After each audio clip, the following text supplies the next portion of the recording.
We had chapter 13 last time, the 5 potent forms of devotional service, and we also completed chapter 14.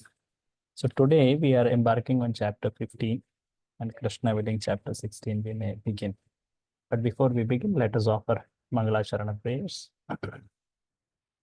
Om Ajnana-timirandhasya Jnananjana-shalakaya Chakshurunmilitam Yena Tasmai Shri Gurave Namaha. Shri Chaitanya Manobhishtam Sthapitam Yena Bhutale Swayam Rupa Kadamahyam Dadati Swapadantikam. Vandeham Shri Guru Shri Yuta Padakamalam Shri Gurun Vaishnavamscha Shri Rupam Sa Agrajatam Sahagana Raghunathan Visamtam Sajivam Sadvaitam Savadhutam Parijana Sahitam Krishna Chaitanya Devam Shri Radha Krishna Padan Sahagana Lalita Shri Vishakhan Vitamscha Nama Om Vishnu Padaya Krishna Presthaya Bhutale Shrimate Bhakti Vedanta Swaminiti Namine Namaste Saraswate Deve Gauravani Pracharine Nirvishesha Shunyavadi Paschatya Deshatarine Namo Mahavadanyaya Krishna Prema Pradayate Krishnaya Krishna Chaitanya Namne Gauratvishe Namaha He Krishna Karuna Sindho Deenabandho Jagatpate Gopesha Gopika Kanta Radha Kanta Namostute Tapta Kanchana Gaurangi Radhe Vrindavaneshwari Vrishabhanusute Devi Pranamami Hari Priye Vancha Kalpatarubhyascha Kripa Sindhubhya eva cha Patitanam Pavanebhyo Vaishnavebhyo Namo Namaha Jaya Shri Krishna Chaitanya Prabhu Nityananda Shri Advaita Gadadhar Shri Vasadi Gaura Bhakta Vrinda Hare Krishna Krishna Krishna Hare Hare Hare Rama Rama Rama Hare Hare Mukam karoti vachalam pangum langhayate girim Yatkripatamaham Vande Shri Gurum Dinatarinam. Hare Krishna, welcome. Let us quickly offer prayers to the six Goswamis. Nana Shastra Vicharanaika Nipunam Saddharma Samsthapakau Lokanam Hitakarinau Tribhuvane Manyau Sharanyakarau Radha Krishna Padaravinda Bhajana Nandena Mattalikau Vande Rupa Sanatanau Raghuyukau Shri Jiva Gopalakau Anyabhilashita Shunyam Jnana Karmadhyanavritam Anukulyena Krishnanu-Sheelanam Bhaktiruttama Sarvopadhivinirmuktam Tattvaratvena Nirmalam Rishikena Rishikesha Sevanam Bhaktiruchyate. There is a, okay, yeah, this.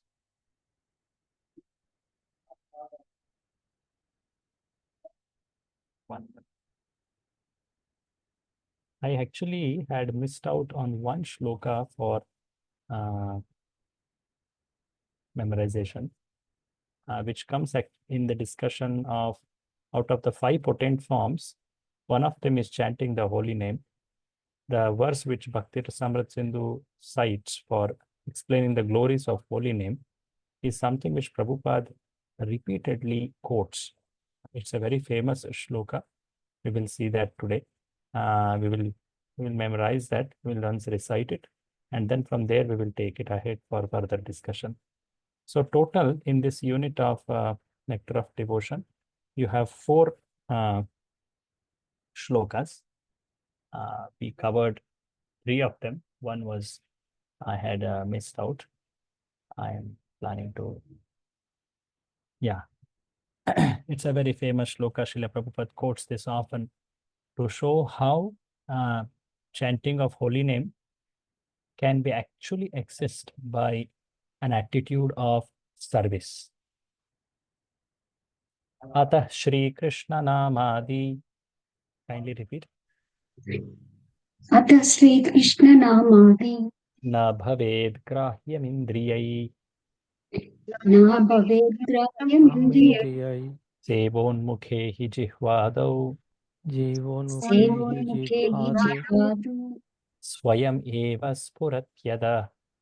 Swayam eva spuratyada.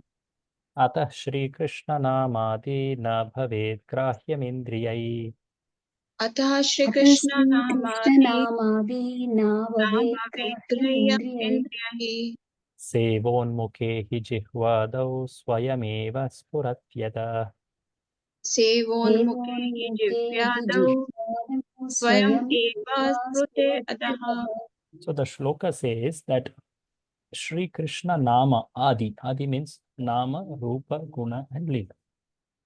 So all these, the transcendental attributes of Krishna, the name, form, qualities, and pastimes, all of them are actually spiritual. They are absolute.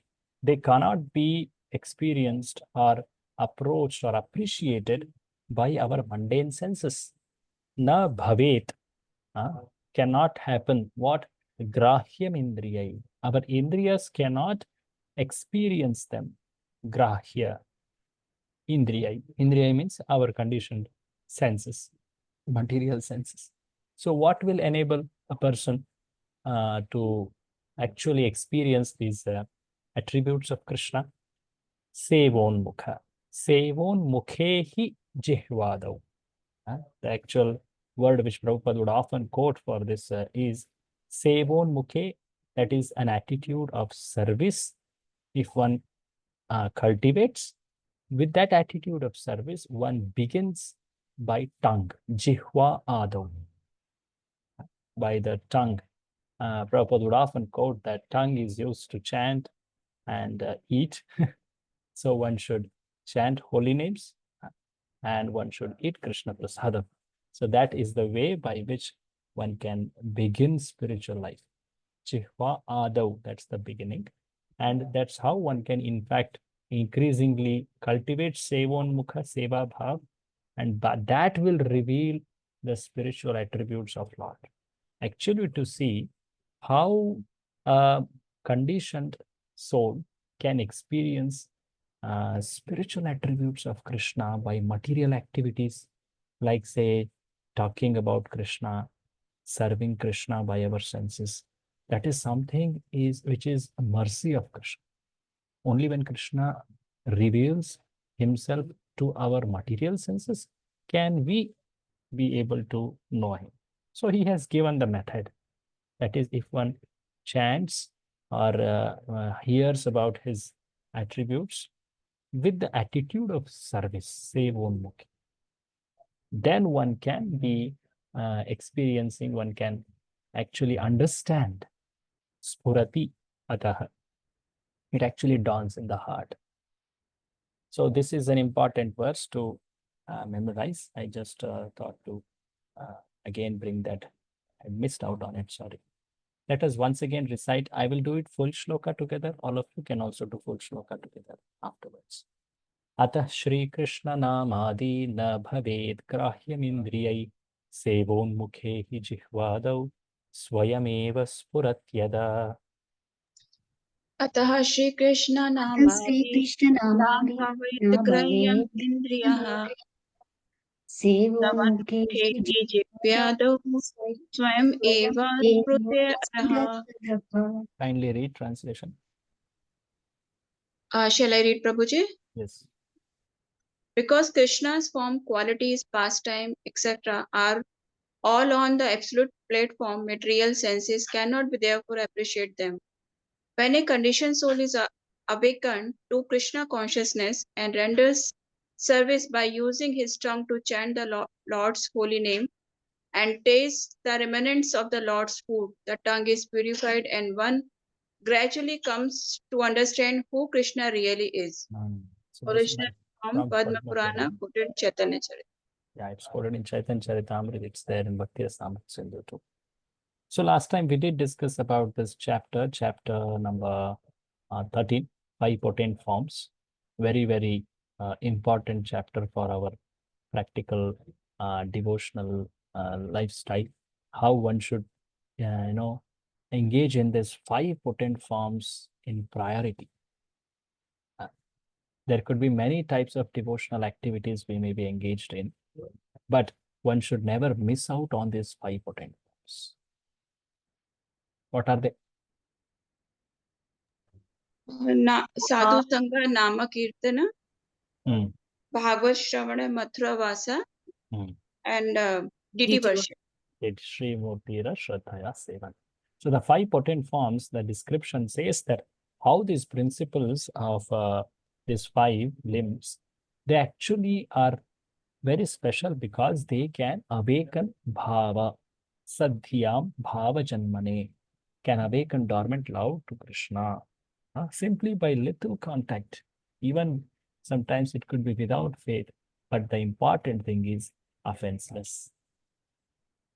So without offense, one comes in contact with this with Krishna through these limbs. Even though not much Shraddha, one will be awakening bhava. So we had seen the many glories in this regard. So in this regard, we had also seen in chapter number 14 how some of the spiritual practices are not part of the 64 limbs. In that we saw four. The first one was Varnashram. Second was Jnana Jnana and Vairagya. and Vairagya. Third one was Third was wealth and followers. yes. Right? And fourth was, check it. What was the fourth one? The qualities. Saintly. Developing saintly qualities. So they are not part of 64 limbs. In that regard, we saw in discussion about Vairagya and Jnana, the real purpose of Vairagya is to make us understand how everything is owned by Krishna, should be used for serving Krishna.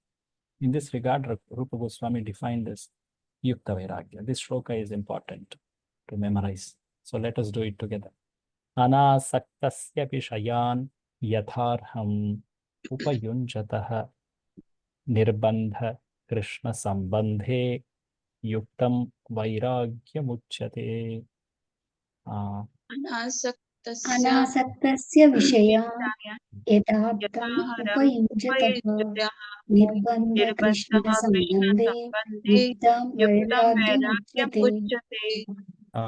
Mataji, retranslation.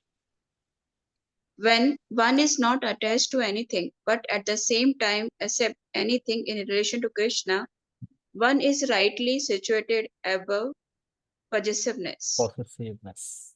Possessiveness. So remember this verse and along with the verse before and other two verses we had been doing from long time. So these four together become your shloka test. Okay, so kindly practice them. So of course we saw one more type of vairagya, which is false vairagya. It's an important verse Prabhupada quoted many times, though it is not there in memorization. It's an important verse. So let us do it together. प्रापञ्चिकतया बुद्ध्या हरिसम्बन्धिवस्तुनः मुमुक्षुभिः परित्यागो वैराग्यं फल्गु कथ्यते. Kindly read translation. One, on the other hand, one who rejects everything without knowledge of its relationship to Krishna is not as complete as his renunciation. So that's not complete renunciation. So this is explained in the connection of chapter 14, that Jnana Vairagya, that aspect. So today we are entering into the 15th chapter. The 15th chapter is titled as Spontaneous Devotional Service. So what is it talking about? We will see that surely. But before we go, we should just quickly see a top view of this study, what we are doing. So you all know this. We had done this long back in the very beginning in Mangala, in the introduction part, how the whole scripture of Nectar of Devotion is organized. So the chapter 19 chapters, which we are studying in Bhakti Shastri course, they actually fall under these four topics. The first topic is Samanya Bhakti. Samanya Bhakti here means Bhakti in general. This is talking about Uttama Bhakti, the definition, Anyabhilashita, Shunyam, and the six characteristics of Uttama Bhakti. Any of you recollect? 6 characteristics. Kleshagni, Shubhadha, Moksha, Laghutakrit, Sudurlabha. And we did not forget Sambrananda Visheshatma, Shri Krishna Akarshani cha sa. So the 6 characteristics. So that was discussed in the very beginning of this Eastern wave. So as we know, Nectar of Devotion has 4 divisions: Eastern, West, North, South. So we are studying Eastern division, which has 19 chapters in this course. You're not studying the full Nectar of Devotion. It's a very vast book and it requires the increasing topics actually require more maturity and more practice also. It cannot be just theoretically read. So that's why Prabhupada suggested that everyone should at least read the first 19 chapters, and as one progresses, one can also embark on the further sections. So the first part of this Eastern division was general description of Uttama Bhakti. The second, which we are actually studying, the major part of this Eastern division is Sadhana Bhakti, in which we have come up to chapter 14. We have completed 14. And of course, there are 2 more chapters in Sadhana Bhakti, which is another type of Sadhana Bhakti. Today we are seeing that. So the third one is Bhava Bhakti, 2 chapters for it, and Prema Bhakti, 1 chapter. Because Prema Bhakti and all will be further described in detail. So here is an introduction for essential principles of that. Okay. So in the Sadhana Bhakti, which is the major part, chapter 2 to chapter 16, there are 2 divisions. What are they? Recollect the names of divisions within Sadhana Bhakti.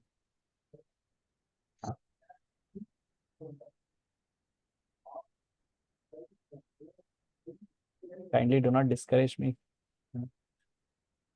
Yes, please read this. Part 1, Chapter 2 to 14.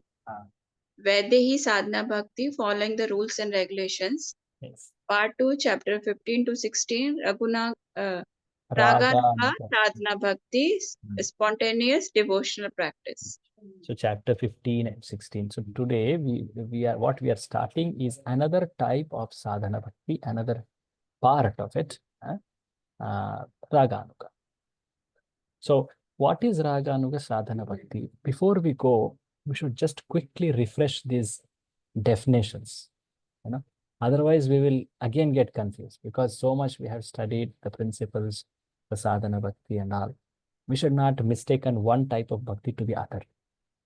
So first of all, you must remember that what is Sadhana Bhakti? Sadhana Bhakti is that which involves action of senses. When we say here senses, mind is included. Okay. The important thing about Sadhana Bhakti is it is active. It is action of senses and it produces bhava. The goal of Sadhana Bhakti is bhava. Very clear. Action of senses which produces the stage of bhava. And this bhava is an inherent capacity of the jiva, which is loving relationship with Krishna. Nitya siddhasya bhavasya prakatyam hridi sadhyata. It is not something forced, artificially imposed, but it is natural. It is a capacity of every conditioned soul. It is dormant. Yes. You may remember some example for it. What example we studied for this? So, what, Prabhuji, once again? Any example you remember for this Prabhupada gave to show how some actions repeatedly done took one to the stage of perfection. And that perfection was inherently there. The example of a child trying to walk. Child trying to walk. The capacity to walk is there in the child, but that capacity is awakened by practice. That is sadhana. So that means we all have bhava. It's only if we practice we can get it. Nitya siddhasya bhavasya. It is there, dormant. The capacity is there. Like every child can potentially walk unless he is handicapped, right? So every jiva can potentially become pure devotee.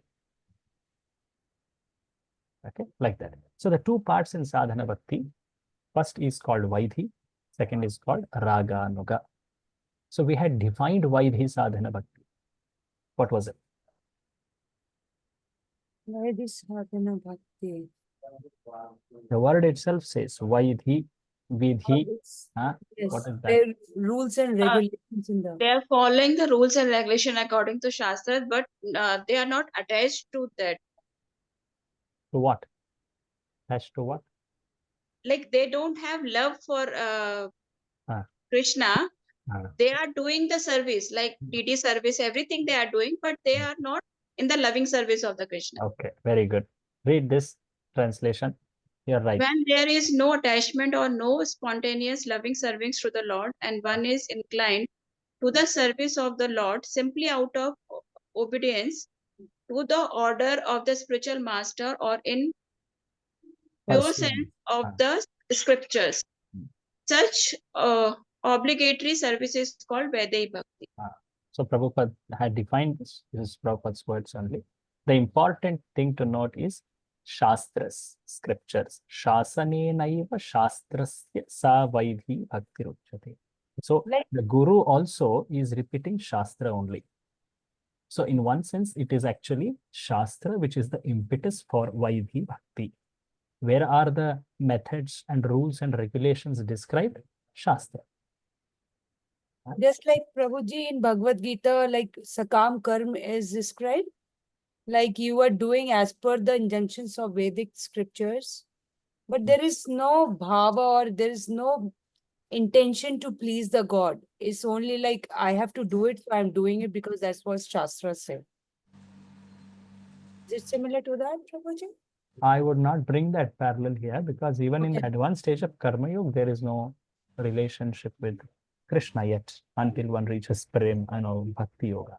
Okay. So you're right in the sense that one is following the rules, knowing that it is good for him, yet he has not attained perfection in it. In Sakam Karma Yoga, that's the case. He has not developed a detachment yet from results, but is following. So the principle that he's following the rules, that's an important common point. So why the bhakti, if you see it in essence, what is it? It is there is no attachment or spontaneous loving service attitude to Lord. First thing. Second thing is the impetus or drive is scripture. He acts because Shastra tells this is the way to act to please Krishna. The Guru says, Shastra says, he knows that and he follows it. He may have some affection. It's not that he doesn't have any affection to Krishna or like that, but the way of a specific affection, like a relationship, like the relationship of, say, friends of Krishna or parents of Krishna or gopis of Krishna, like that it is not there. A generic affection could be there, but a specific relationship is not there. So the attachment here is not to say that why the sadhakas don't have any attraction only. No, attraction will be there because Krishna is unattractive. But the point here is relationship, an attraction, a specific attraction in a relationship. It is not that. So this is Vaidhi Bhakti. Now the next one is Raga Nuga Sadhana Bhakti, which is what we are going to learn from here. So we should know what it is and what it is not. So we are reviewing it for that purpose. Kindly read the translation for this. Same devotee. When there is no attachment, that No. I read, Prabhuji, na? Okay. below. Ragunaga Bhakti is defined as Sa Raga Nugaga Uchyate, that bhakti which follows after the Ragatmika Bhakti. Bhakti. So you can skip Raga, the brackets one and continue reading it. okay. Bhakti found distinctively in the inhabitants of Braja. So Raganuga Bhakti is following Ragatmika. So the definition of Raganuga you will not understand unless we understand what is Ragatmika. Correct? It's obvious. It tells there that that bhakti which follows after Ragatmika Bhakti is Raganuga. Anuga means following. Okay. And Ragatmika Bhakti, where you find it's there in the Brajavasis. It's very clear, Brajavasis. Of course, Dwarakavasis also could be included here. Prabhupada expands that. But nonetheless, Brajavasis are the chief possessors of Raga. So, Ragatmika Bhakti. So, we are led to understand Ragatmika Bhakti here. So, the chapter 15, the title of it, what is the title? Raganuga. Spontaneous Devotional Service. Chapter of 15 in Nectar of Devotion. The topic is Ragatmika Bhakti. And Ragatmika Bhakti is it's important to first know Ragatmika Bhakti before we go to understand what is our subject in this flow. Before we go to understand Raganuga Sadhana. The subject is Raganuga Sadhana. But to understand Raganuga Sadhana Bhakti, we should know what?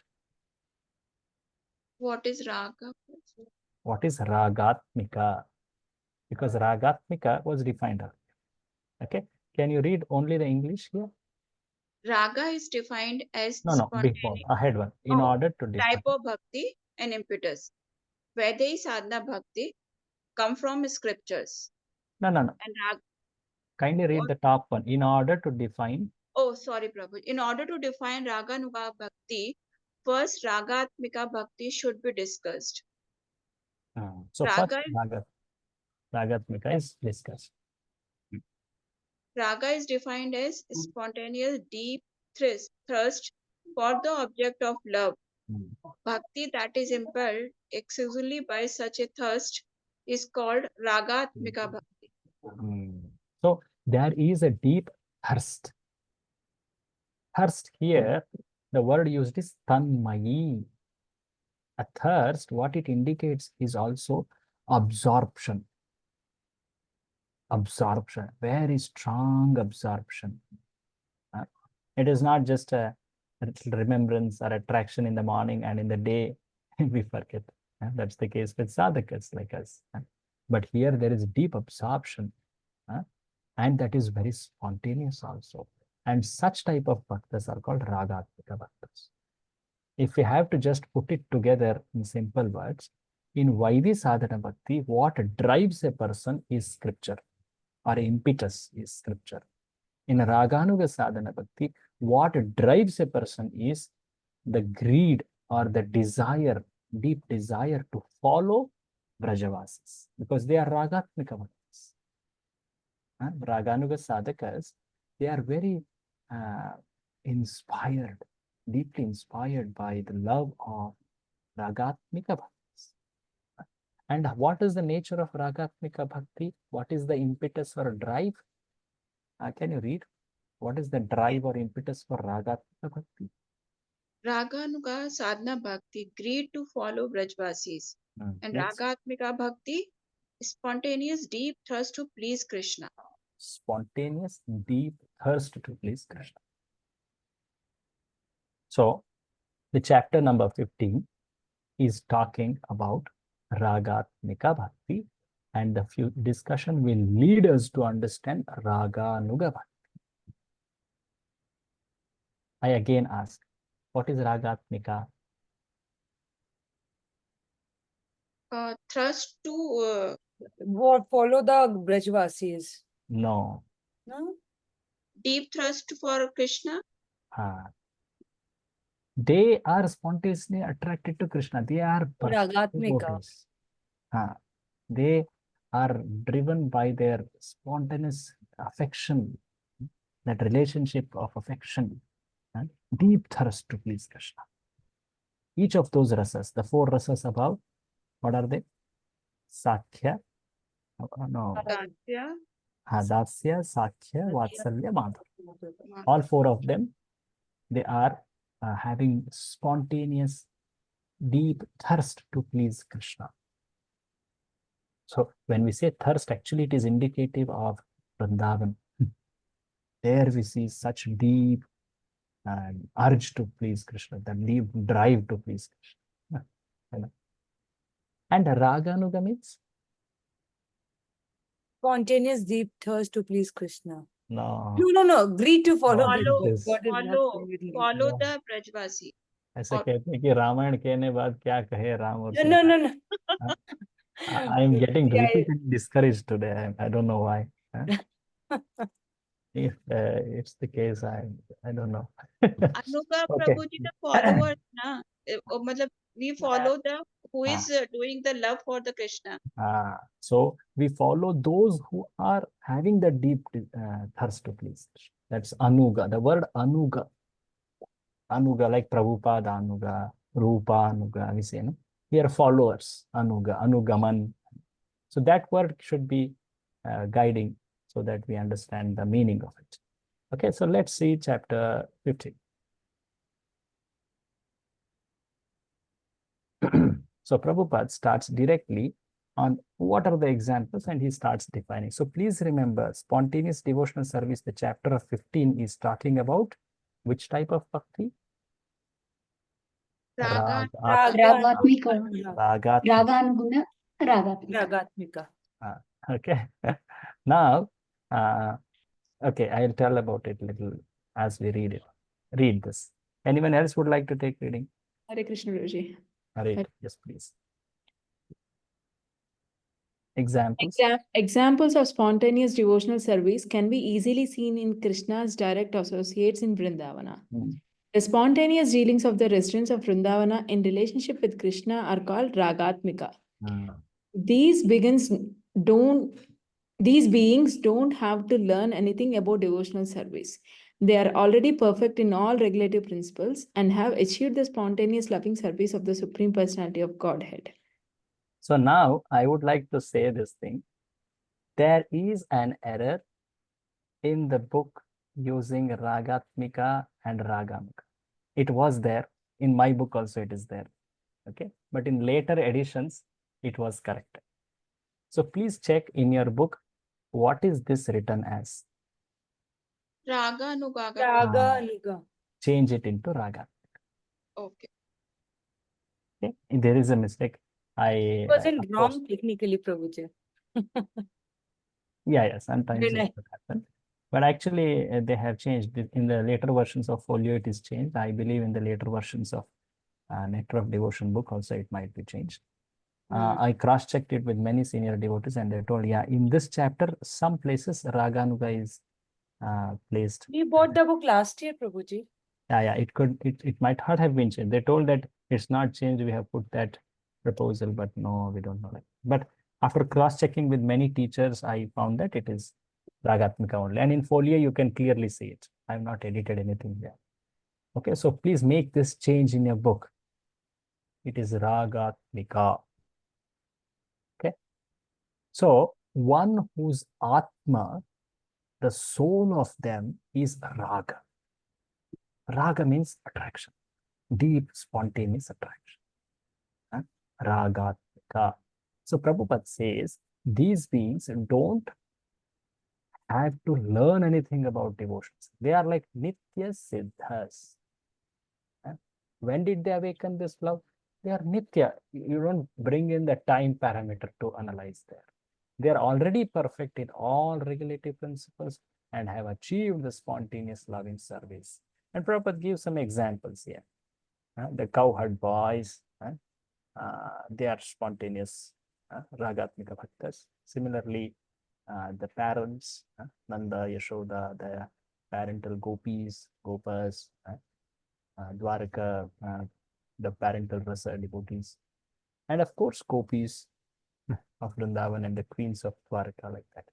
They're all Ragatmikas. So Prabhupada little below writes, here also you should make a change in this paragraph if your book has Raganuga.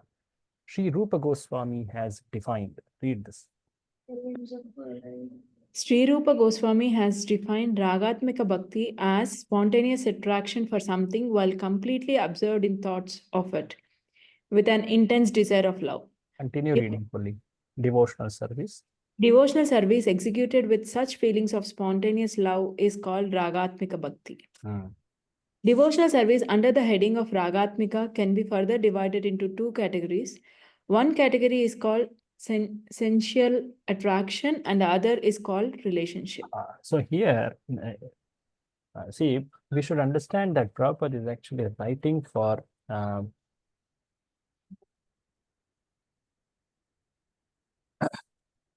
so Srila Prabhupada is actually giving a summary study, is it not? So we should know that the summary study is given. Prabhupada is giving the principles. He knows where to expand, and some principles he gives in concise manner also. So Prabhupada is talking here. He has given the terms in English. The sensual attraction and relationship are the two categories. So if we have to see Ragatmika and Raganuga in little more simpler words, Ragatmika is perfection of attainment of spontaneous attraction. Raganuga is practice. Like Raganuga, usually a person who practices under a perfected person, say law, say medicine, is it not? There is some apprenticeship, is it not? They do it, right? Practically, we see that. So, what is happening here is the perfected devotees, the name technically is called, what's the name technical for perfected devotees? Ragatmika Bhakta, Ragatmika. And Raganuga are practicing devotee. So, Prabhuji, so Nitya Siddhas are Ragatmika Bhaktas, but practicing devotees can become Ragatmika by practicing. They attain that raga, they cultivate that, and what happens usually is because of their cultivation, Krishna gives them an opportunity in his next leelas in this world called Bhauma Leela. They participate, and after participating, they actually later enter the spiritual world in that Swarupa. Okay.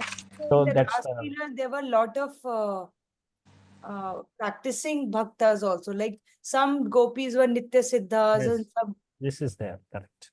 In the gopis, among the gopis, there were at least 4 or 5 types.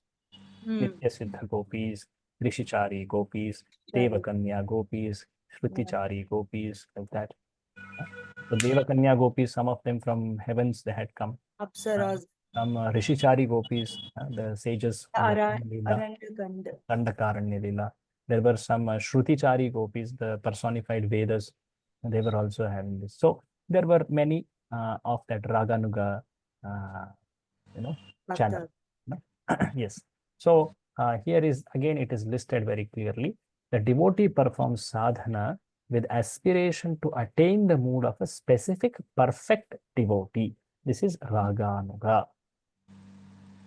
The devotees perfected, they are eternal residents of Vrindavana, who spontaneously they exhibit that loving attraction.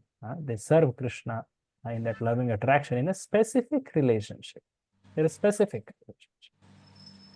So the terms are Raganuga Bhakti and Raganuga Sadhana Bhakti.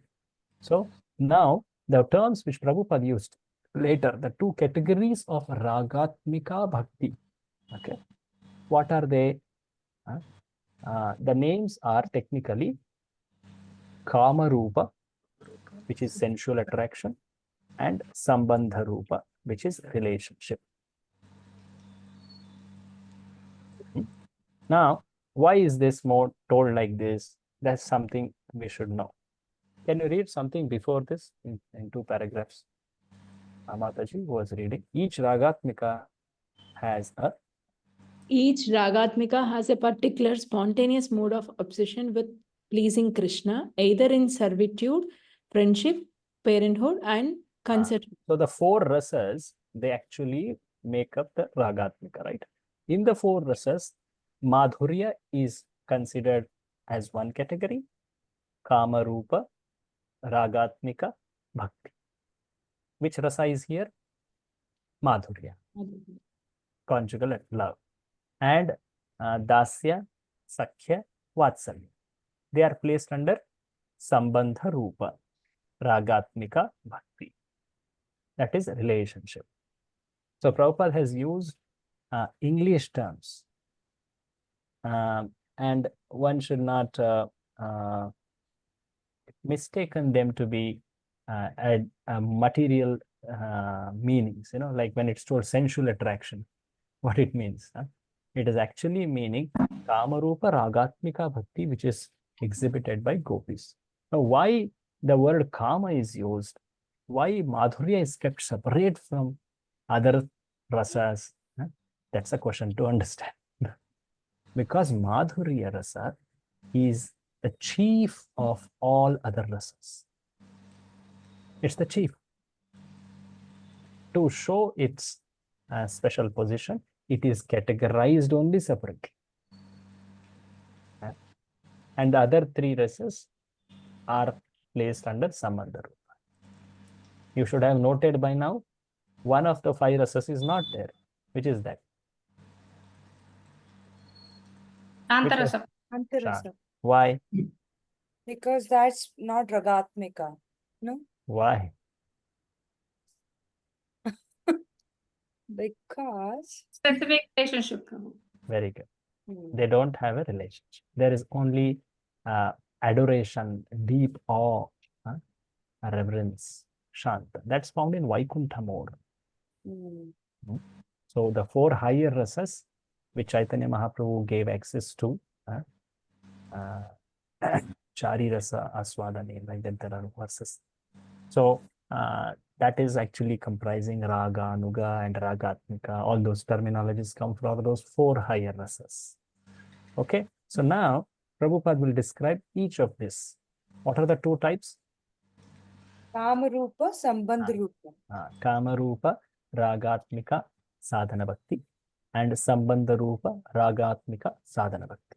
Now, before going to describe each of the terms, Prabhupada will first show, as Rupa Goswami does, show proofs for these types of bhaktis listed in scripture.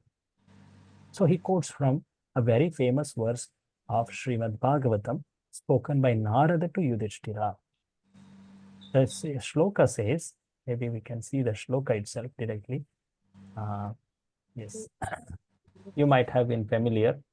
This is one of the very important verses of Bhagavatam, in which it is told that by Kama, Dvesha, Bhaya, and Sneha, people fixed their mind on Hari, Lord Krishna, due to which they attained Krishna. The power of fixing one's mind on Krishna in any of the moods, in any of the emotions, gave people perfection, spiritual liberation, an entrance into spiritual world. There are different gradations there. So the importance of how when one absorbs his mind in Krishna, like the way gopis did. So externally, it looks like gopis were fixing their mind on Krishna out of Kama, like the way Dvesha. Who did by Dvesha? Kamsa. Not Kamsa. No, Kamsa that did by Bhaya. Bhaya. Someone did by Shishupal. Shishupal. So much envious right from the day of his birth. After that, every time he was always thinking of Krishna in envy. Chaitya, that's the king of Chedi. Bhaya, that is Kansa, he was so absorbed, everywhere he would be seeing Krishna only in great fear. So absorbed. And Sneha is for Parents. the Pandavas, for Vrishnis. They were seeing Krishna out of great familial affection. Oh, he's our bandhu. He is our nephew, or cousin, sorry, cousin. Pandava saw him as cousin. Yadu saw him as their own family member. So the power of absorbing in Krishna with these emotions, sometimes the emotions may seem very unfavorable, but the power is that they allow one to attain Krishna. Read the translation, just as by Vaidhi Bhakti. Who is reading? Just as by Vaidhi Bhakti, one can attain one's spiritual goals, Yatha Bhaktya, many persons, Vaha, have attained suitable Suitable. forms, Thad Gatin Gataha. After observing their minds in the Lord, Manah Ishware Aveshya. Aveshya. Out of lust, hatred, fear, kamat, dveshat, bhayat, and family relationships filled with affection, sneha, and after giving up absorption in enmity of the Lord, in the case of hatred and fear, tad Agham Hitva. hitva. So one may wonder, how could people who remembered Krishna out of envy, out of fear, they also got the same destination like people who got by intense attraction, say kama or sneha. Oh, that looks very nice. Affection, familial affection, or bhai bhakti. So did all of them got same destination? No. There is gradation there that will be described. So who all got, by what emotions, how they fix their mind. So the next shloka by Narada says this. Read the translation. You can only read English here without leaving the ones in brackets. My dear King Yudhishthira, the gopis by their conjugal desires, Kamsa by his fear, Shishupala and other kings by envy, and the Yadus and you Pandavas by your affectionate family relationship with Krishna, and we by our Vaidhi Bhakti have obtained the mercy of Krishna. So you please carefully note who is in what relationship and what falls where. Okay. The first one told is gopis by kama. That is kama rupa. Okay. Now the next one is Kamsa by fear and Shishupal by envy. So these two are considered unfavorable emotion. They cannot be practiced. So they are just showing the power of absorption, and they did not, in one sense, enter in relationship of Krishna. They got spiritual liberation. They got into spiritual world also, but they were absorbed in Brahma Sukha. So they were not considered as superior. So leave aside them. Then what else comes next? What comes next? No. No, sorry. Pandavas Yadus and Pandavas. Pandavas. Yadus, right? Yadus and Pandavas. By Sneha. Sneha. Sambandhad Vrishnayaha Snehad Yuyam. Okay? By Sambandha and Sneha. Both of them put together in Sambandha Rupa. Okay? So, of course, there is also mention of Vaidhi here. You may note when he says that we by Vaidhi Bhakti, our Vaidhi Bhakti, that means the Vaidhi Sadhana Bhakti. So Rupa Goswami quotes this to show that in scripture there is a mention of Ragatmika Sadhana, Ragatmika Bhakti and Vaidhi Sadhana Bhakti. But So Prabhupada quotes these verses in his meanings. Yeah, any comment? yes, Prabhuji, like there are two types of Ragatmika Bhakti, right? Correct. So for gopis, it is, Kama Rupa. but these are these all the examples like fear and all also example for Ragatmika Bhakti? No, I told they are unfavorable. They are not counted in the Bhakti Even only. if they got Krishna or they got perfection of life, it's not Ragatmika. They are first of all not even Bhakti. Hmm. They are done in an unfavorable attitude. Tell me where in the Bhakti Anukul. Rasamrita Sindhu Ah. you found that That Krishna Shilanam. Krishnanushilanam most Favorable anukulyena. to Krishna. Anukulyena. Bhakti should be done with a favorable intent, not that you happen to please Krishna. The desire to please Krishna, one should be doing. That's called bhakti. So that even doesn't qualify bhakti only, no. Yes, Prabhuji. So what to talk about ragatmika and others. So let's see the translation Prabhupada says for this. My dear king, Mataji, kindly read. My dear king, there are many devotees who first become attracted to the personality of Godhead for purposes of sense gratification. From being envious of him, out of fear of him, or from desiring to associate affectionately with him. Ultimately, these attractions become freed from all material contamination, and gradually the worshipper develops spiritual love and achieves that ultimate goal of life desired by a pure devotee.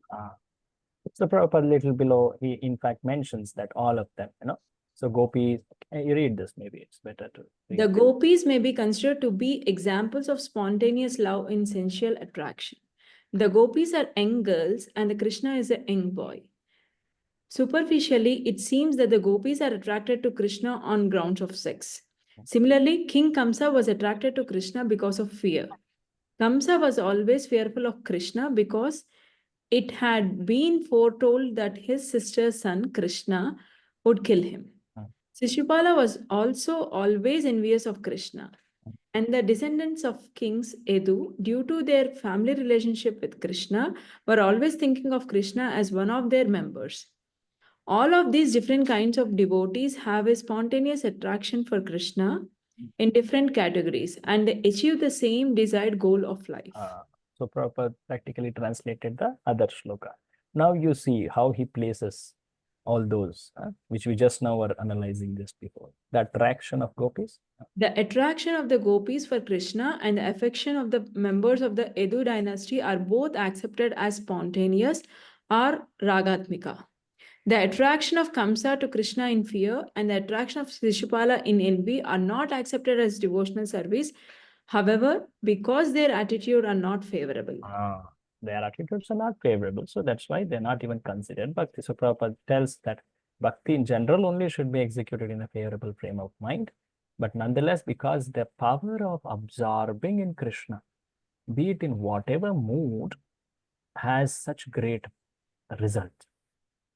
That is not a suggested practice, but just see the power of absorption in Krishna. See, here we have to understand the role of what is called emotion. Very important. So far, we have seen principle or philosophy and have guided our intellect towards lotus feet of Krishna. Is it not? But now onwards, there is a stress on developing right emotions. So Raganuga Sadhana Bhakti is nothing but developing emotions in the following of those specific perfected devotees. So what is the role of emotion? Very important to know. Sometimes we mistaken whole bhakti to be just sentimental. That's a very lighter word. But emotions are, the emotion is the center of bhakti. And the heart, is it not? It's an art of offering one's heart to Krishna. So how to actually guide this emotion? Can you read this? Absorb your mind in the screen. Can you read, Mataji? Emotion is more effective than intellect in fixing the mind on an object. Therefore, when emotion impels remembrance of Lord Krishna, that type of sadhana is very effective in reviving ecstatic love of Godhead. So this is a type of sadhana bhakti in which emotion is very strong. In the Vaidya sadhana bhakti, intellect was what is good. But in Raganuga sadhana bhakti, emotion is coming into foreground. Continue reading. Even unfavorable emotions. Even unfavorable emotions can strongly enwrap the mind upon Lord Krishna and thus purify one. Kamsa and Sishupalas, for example, were obsessed with Lord Krishna out of fear and envy. As a result, they became purified and liberated. It is even said that they achieved the same destination as the gopis. So when this is described here, what it is meant is the power of the right emotions. That is the description here. So one should note it properly. One should not feel, oh, this means emotions are the highest and I can cultivate any type of, no. Unfavorable emotions are very clearly kept aside. Now, please, all of you, point out the favorable emotions which a sadhaka bhakta should cultivate, even though he has not developed raga or raganuga attraction. Like, for example, I will tell, maybe you cannot think on this line. In Srila Prabhupada's pastimes, at one time when he was, he had just, this was early 1966, 1965, like that, during which he was, he had come to West, but he had to go back to India because of his health difficulty.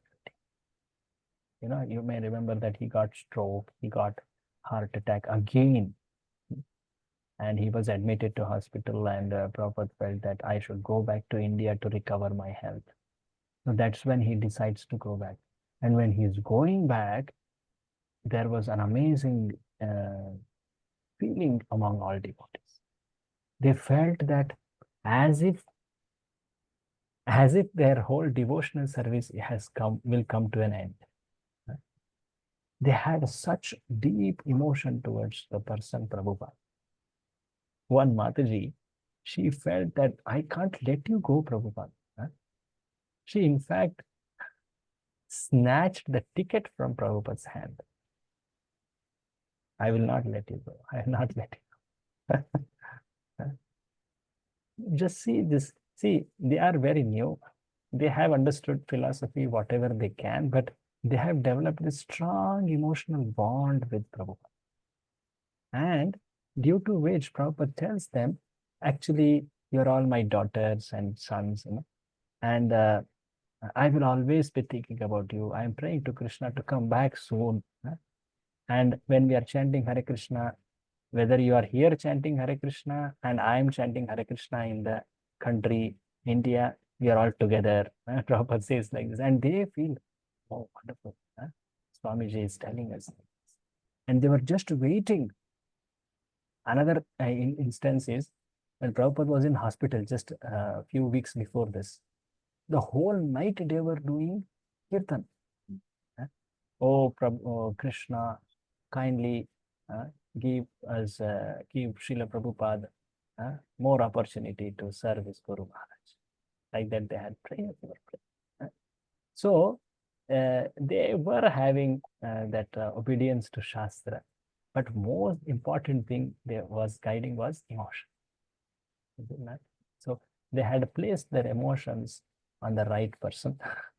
And this is actually an emotion of belongingness,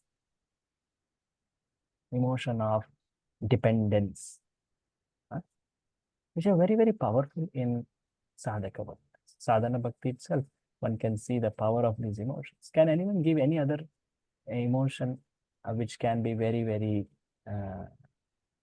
helpful in progress? Like I told about dependence and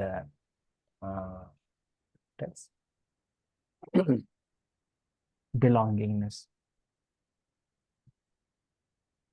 Any other emotion which you feel in sadhana bhakti will help? Possessiveness, Prabhu? Of what? Can you a little more elaborate? Possessiveness of? Possessiveness of it comes under the severity of the bhakti towards Krishna. It comes means like you feel that Krishna is mine, I should serve him. Like that kind. Oh, that's wonderful. Yes. Here is our deity. This is our deities. This is our temple. This is our ISKCON. We should stand for And it. again, it's a feeling of belongingness only. Belonging. Yes. Anything like that anymore? I'm just trying to bring this Unity emotional feeling.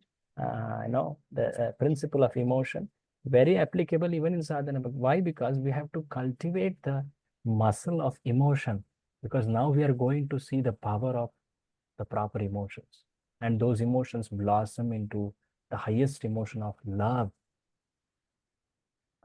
So that's why we should guide this channel of emotion properly. Sometimes mistaken, it can lead to havoc. We will see a lot about that. But there is power to great power of emotion. Yes, any other right emotions? Separation, Prabhu. Very good. Can you exactly tell in sadhakas, among sadhakas, what type of separation we mean? I have deities. So Ah. if I go somewhere, I want to come back in the night. I don't want to stay anywhere because I have to see them in the morning, serve them in the morning. Wonderful. Great, very nice. Separation. Sometimes separation could be more, at least I experience with respect to devotees. Yes, Prabhu. We want to keep meeting devotees. We are waiting for the next satsang. Satsanga, or with respect to specific opportunities of service. Oh, I'm missing it today. I could miss this festival, I could Gurus not. and gurus also, bro. So Guru, much. yes. So these are very, very genuine and very proper emotions. One should have, right? Of course, there are unfavorable emotions here explained here. No? Bhaya, Kvesha, like that. So one should guard against. So the power of emotion, one can never understate it. So one should exercise them. Actually, one can cultivate these emotions by filling our sadhana practice with this aspiration. So every time we go to take darshana, to chant holy names, or to read Bhagavatam, just before that, a prayer will fill in the right emotion. Is it not? Just before sitting for chanting, let me pray, oh Krishna. Today I have been I've been gotten an opportunity to chant. I've gotten this opportunity to chant. I've got, what does it say? That I got to chant. I have to chant. No, I got to chant. Something like that in the Japa seminars. So one should pray. Oh, I receive you in the holy name in the heart. Let me make you seated, oh Krishna, in the heart properly. So like this kind of emotions, they are very, very powerful. They help mind to get fixed on a Krishna more easily than intellect. That's the word used, more effective than intellect in fixing the mind on an object. Ultimately, we are all emotional beings, is it not? Sentient beings. So motion is a very powerful way. So Raga Nuga Sadhana Bhakti is actually highlighting to develop the attraction in the right emotion. So Prabhupada now further describes. So the point about how could gopis and yadus are also put along with Kamsa and Shishupal in this shloka may be difficult for some to accept. So what does it mean? Can you read this? Another devotee can take up reading here. There may be some difficulty. Yeah, please read. There may be some difficulty in understanding that both the gopis and Kamsa achieve the same goal. So this point should be clearly understood because the attitudes of Kamsa and Shishupala were different from that of the gopis. Although in all these cases the focus is on the Supreme Personality of Godhead and all of the devotees are elevated to the spiritual world, there is still a distinction between these two classes of souls. So Prabhupada at this point, he says that the gradation in what was offered to them is according to their attitude. They all got entered into spiritual realm. But in that realm, there was gradation of what was offered to them. So Prabhupada says, like there is the absolute truth, Paramasatya, three aspects, Brahman, Paramatma, and Bhagavan. Right. So just like sun and sunshine, we say. Similarly, these people, Kamsa, Shishupala, they entered Brahmajyoti. They entered spiritual planet, but they were not in a relationship with Krishna. So these are the destinations. But for those like Gopis, Pandavas, Yadus, they entered spiritual world and they in fact entered a relationship with Krishna. In fact, that is higher. So one can see gradation of Brahman, Paramatma, and Bhagavan. Similarly, the gradation of destination offered to these people was also has to be seen. The example is given. Prabhupada gives an analogy. Can be read? Maybe.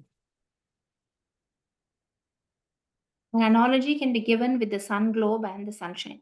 Yeah. To remain in the sunshine does not mean one has gone to the sun globe. Can you read the full?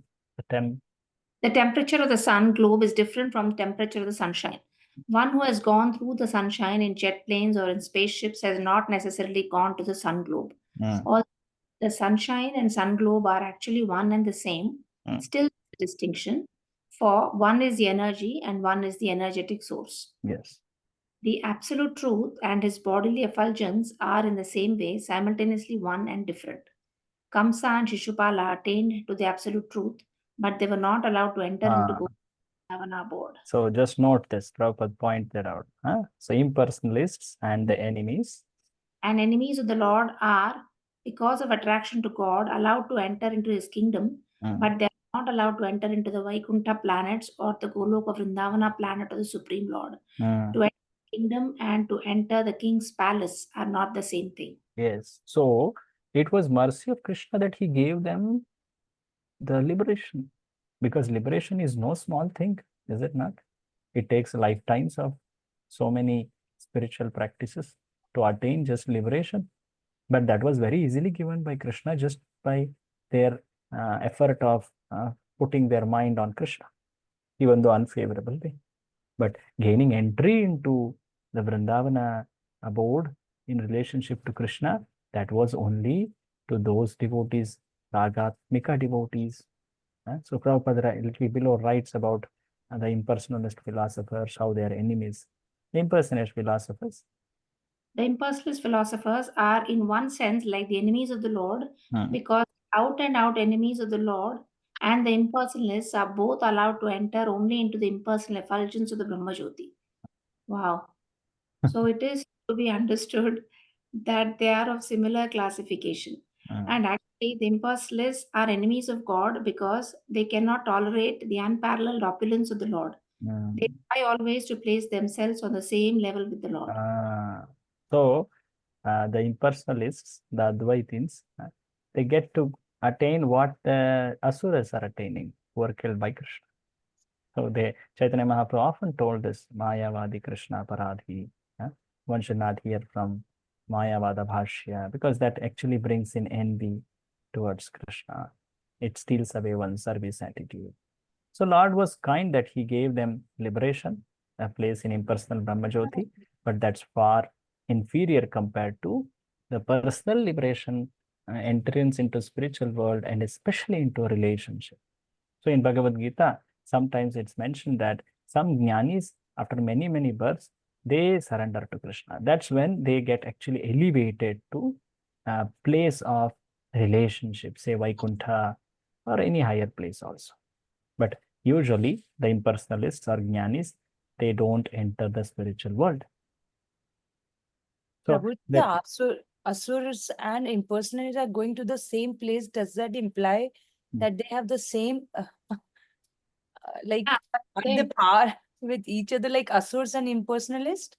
Yeah, that's how it is explained here. You could see, no, in Prabhupada's work. Yes. So that's why it's told the equation is made there. Both are envious, no problem. Both are envious. Correct. The envy mentality is there. Yes. So Brahmanda Purana says that there are many verses like this that they attained Brahmajyoti. Here is one quotation, Brahmanda Purana. Those who have achieved, read. Those who have achieved liberation from material contamination, and those who are demons and are killed by the Supreme Personality of Godhead, become absorbed in the Brahman concept of life and reside in the spiritual sky of the Brahmajyoti. So here it's mentioned that those who are freed from material contamination. So that means those who proper practice of bhakti, they entered spiritual sky. So here one should note what is the difference. The difference is like sun and sunshine. So Prabhupada points that out. The enemies and impersonalists, read this.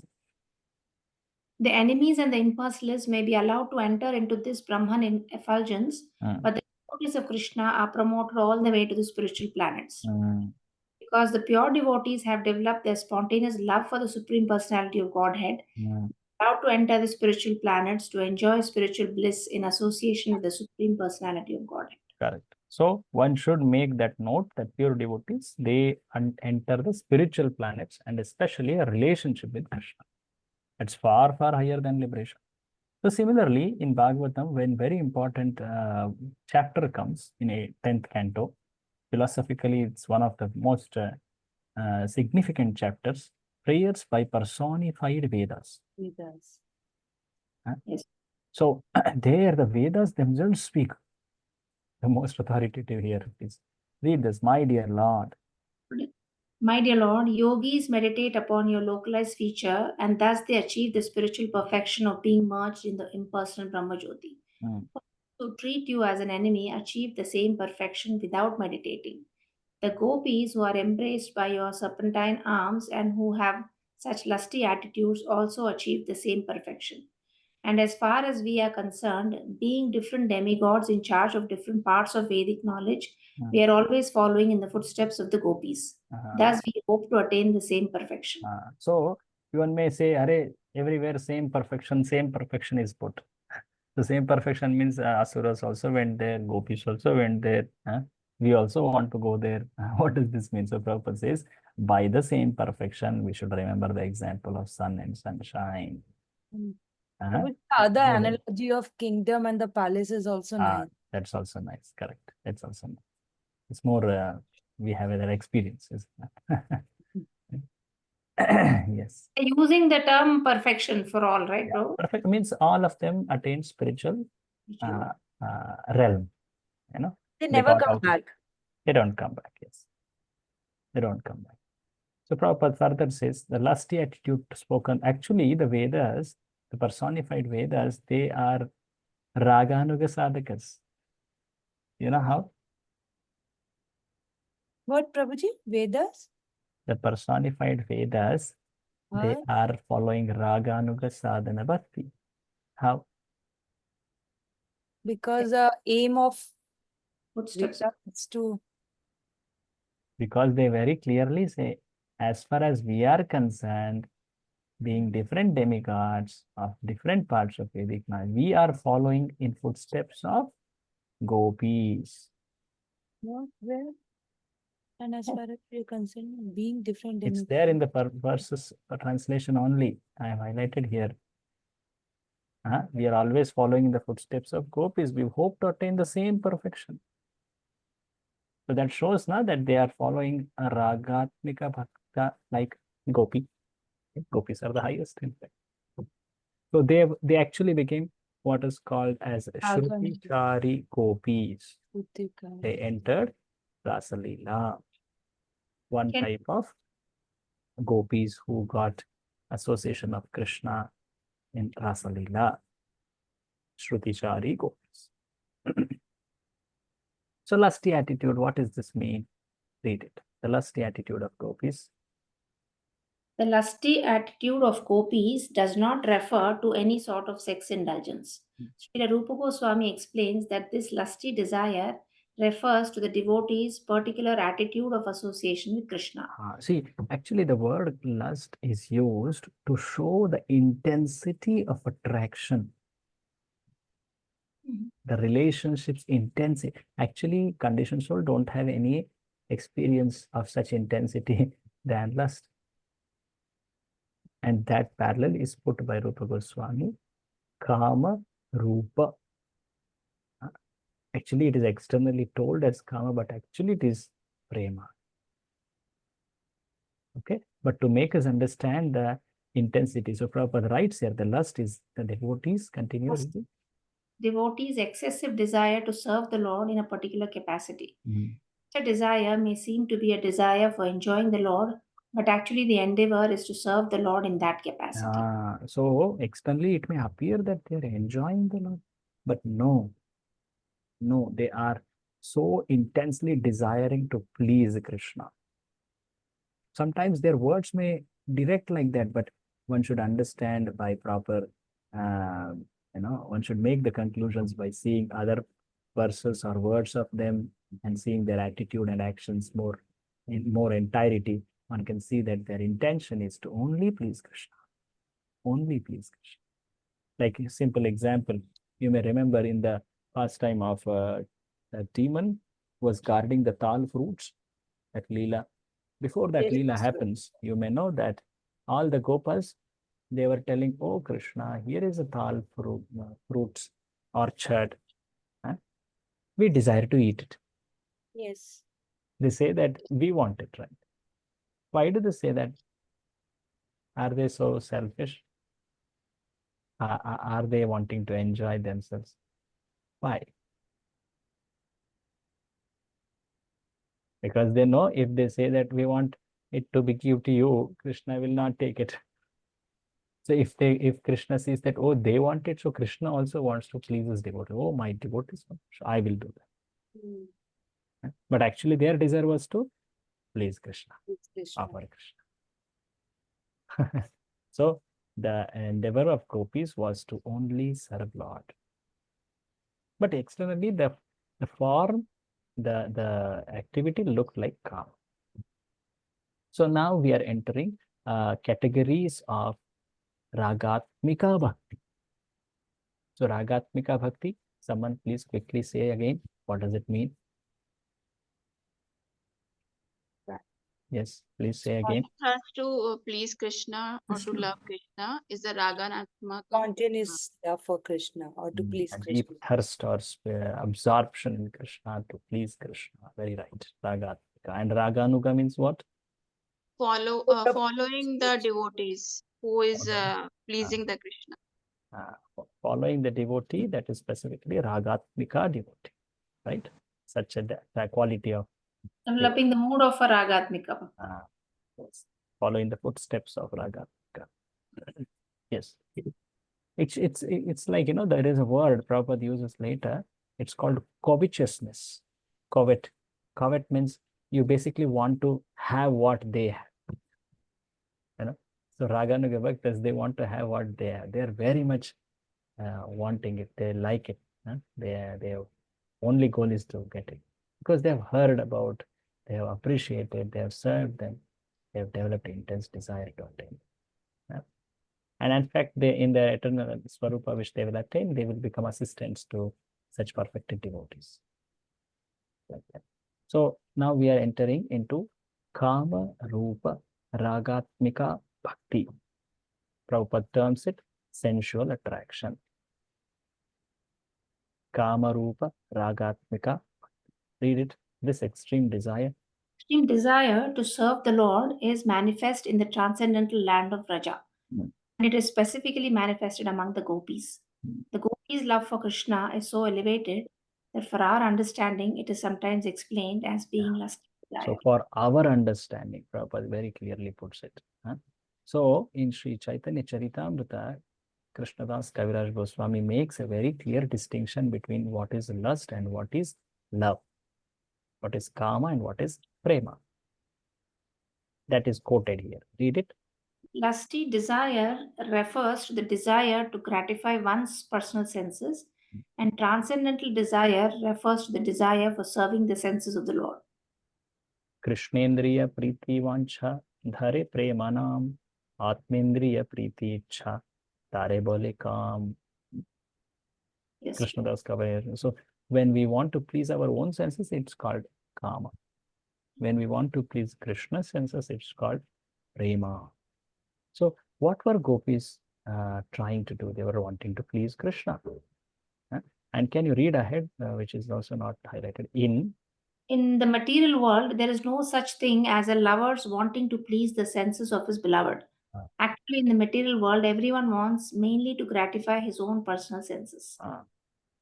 The gopis, however, wanted nothing at all but to gratify the senses of the Lord, and there is no instance of this in the material world. So please note it. There is no instance of this in material. Therefore, Of someone in that relationship wanting to please the beloved more than wanting to derive happiness. So because what is compared between the lust and prema, that extremeness of attraction. That's all. Continue. Therefore, the gopis' ecstatic love for Krishna is sometimes described by scholars as being like the lusty desire of the material world, but actually, this should not be taken as a literal fact. It is simply a way of trying to understand the transcendental situation. How do we know this? How do we understand? Is it that I am interpreting, or some person is saying? No, in Bhagavatam itself, there are very, very elevated devotees who say it, like Uddhava. Uddhava is considered the most wise devotee of Krishna, very intimate devotee of Krishna. Krishna says, there is none so dear to me than Uddhava among the Dwaraka residents. So he says that I want to follow gopis. And similarly, Prabhupada quotes Sri Chaitanya Mahaprabhu. I believe you all must have heard in Radhashtami Krishna Katha, this glory of love of Srimati Radharani, gopis, all that, and how it's adored by so many great personalities. So Chaitanya Mahaprabhu, can you read about him, Mataji? How he appreciated, yeah. He was very, very strict about avoiding association with women, but still he taught that there is no better method of worshipping Krishna than that conceived by the gopis. Thus, gopis' method of worshipping the Lord as if impelled by lusty desire was very highly even by Sri Chaitanya Mahaprabhu.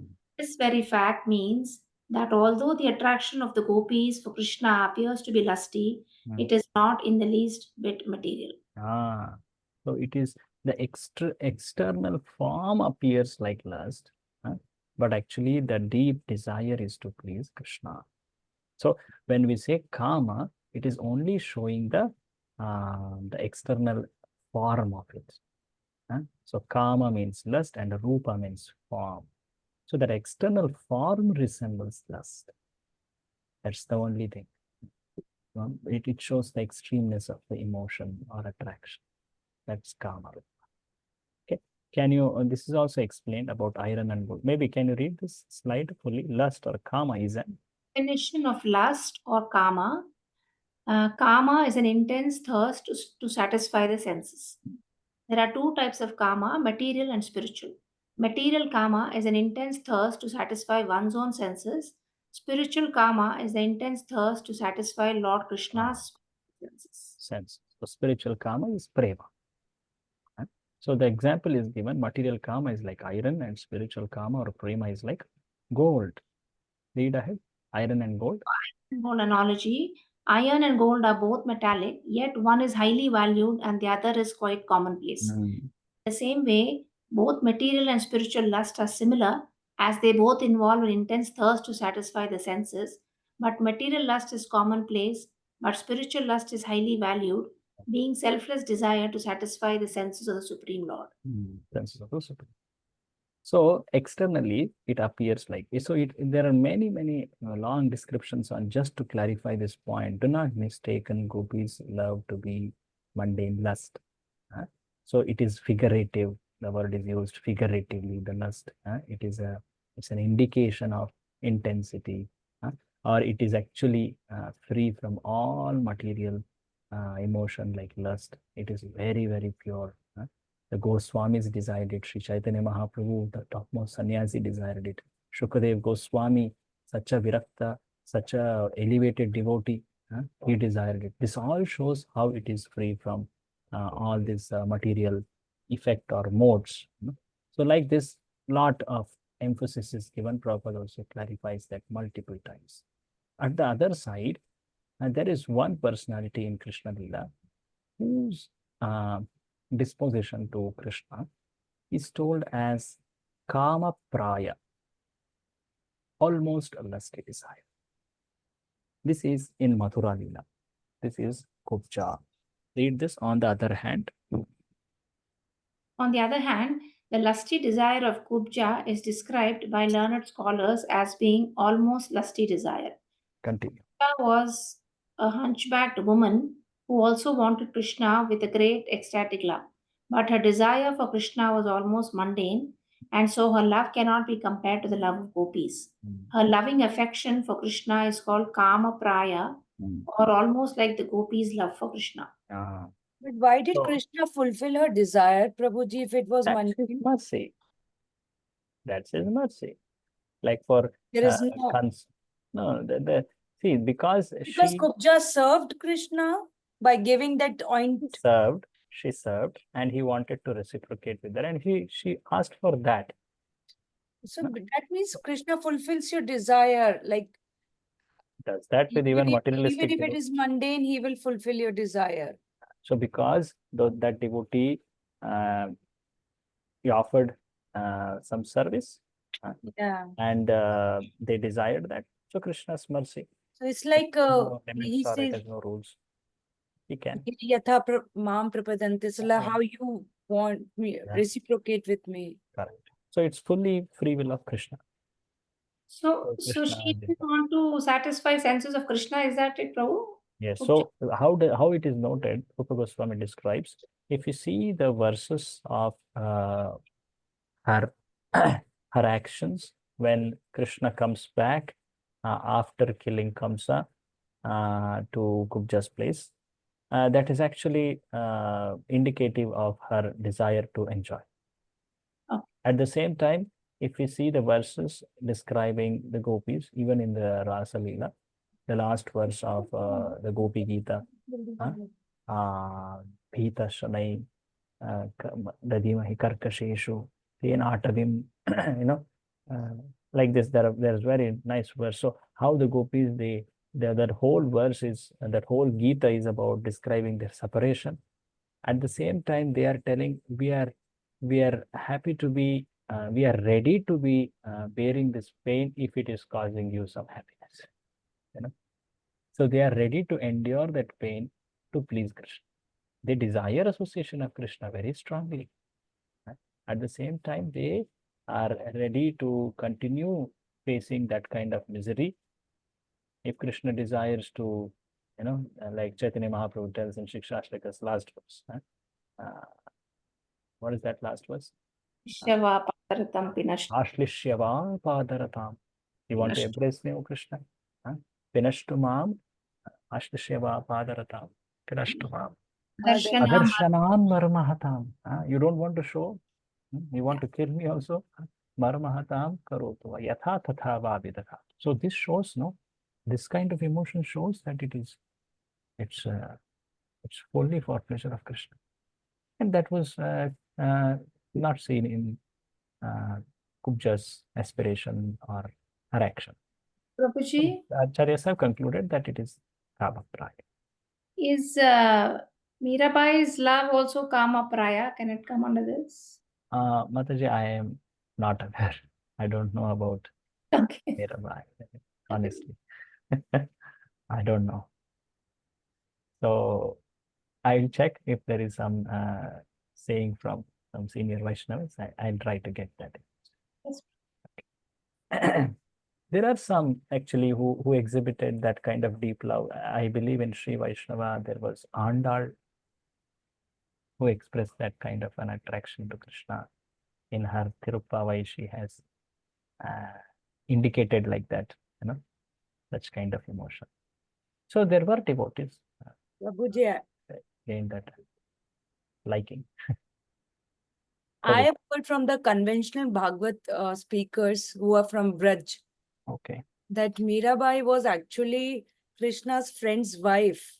Oh, Yeah, and then the Govardhan Leela, when she sees Krishna, she gets so attracted to Krishna, then she wants him as a husband. Sure. And she takes birth as Mirabai later. That is why for her, her Ishta Dev is Giridhari, Giridhar. Srinath ji. Yeah, in her all poems, Giridhar is there, correct. Giridhari is there. So that form of Krishna stays in her, and in fact, she's serving a guru. She's a very small girl, and that Guruji has Srinathji as their deities. And when she sees that deity, and she said, "He's mine, he's mine." And Guruji becomes so possessive that no, I'm serving him for all my life. I can't give. Srinathji comes in his dream and says, "Give this to her.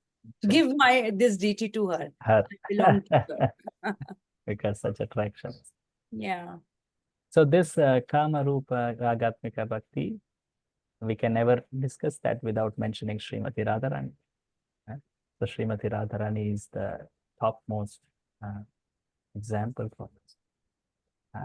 Just had Radhashtami festival, so all of you must have been heard about her glories. Can you read this small passage? I found it in my presentation. Radha is the most benevolent, tender-hearted, feminine counterpart of Sri Krishna, not different from him. She is so great that if anyone renders even a meager service to Lord Krishna, she considers that person a greater devotee than herself. Or can excel her in serving Krishna. Just see, her mood is like this. She puts everyone offered to Krishna. So it's far excellence. We have to pray to Srimati Radharani to get that blessings. Yeah, Bhakti Shakti is actually coming from her. Ladini Shakti is she is the embodiment of Ladini Shakti. Radha Krishna Pranaya Vikritir Ladini Shakti Rasmat. Sri Chaitanya Charitamrita describes that. Anyway, so after describing about Kamarupa Ragatmika Bhakti, Rupa Goswami describes further Sambandha Rupa Ragatmika Bhakti. Maybe someone else wants to read? Yes, I was about to ask. Kindly read Yes, 16th Hare chapter. Krishna. Yes, Prabhu. Spontaneous devotion further described. Continue. Dandavat Prabhu. Dandavat Pranam. Spontaneous devotion Further described, sorry. further described.